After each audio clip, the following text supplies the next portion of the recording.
Welcome to my channel, Donna Cantinjos PH. Please subscribe to my channel and hit the notification bell.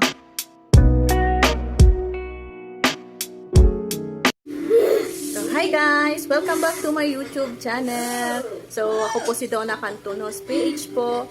Please subscribe and hit the notification bell para updated po kayo sa aking video po. So, ang pag-uusapan na natin ngayon ay ang ating SPayLater. Kung paano nga ba ito ma-convert into cash. So, para ma-convert ang yung SPayLater into cash, i-message nyo lang po ako para matulungan ko po kayo kung paano po natin ma-convert ang yung SPayLater into cash.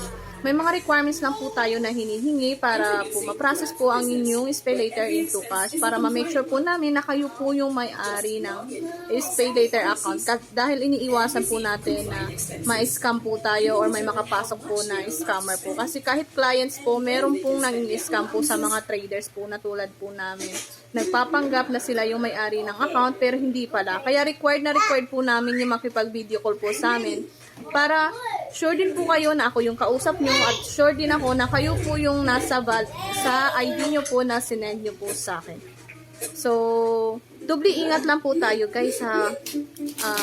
Kilatisin nyo po maigi yung kausap nyo bago po kayo makipag-transact po. Huwag po tayo magmadali. Stock nyo po muna yung mga FB account na i-message nyo po. Kung meron pong naunang mag-message po sa inyo, magtaka na po kayo kasi wala po mga legit trader po na nauunang mag-message po sa mga clients po. Kayo po dapat na mga clients yung nauunang mag-message po sa amin po. Yan po ha. Huwag po kakalimutan makipag-video call po ha. Para masiguro nyo po na ako po yung kausap nyo. Para iwas scam po tayo. Pera nyo po yan. Kailangan nyo po ingatan kasi babayaran nyo po yan ng monthly. So, doble ingat po guys. So, message nyo lang po ako. I-drop po yung link dyan sa aking comment section para ma-direct po kayo sa aking FB page po. Maraming salamat po. Yun lang. Thank you for watching.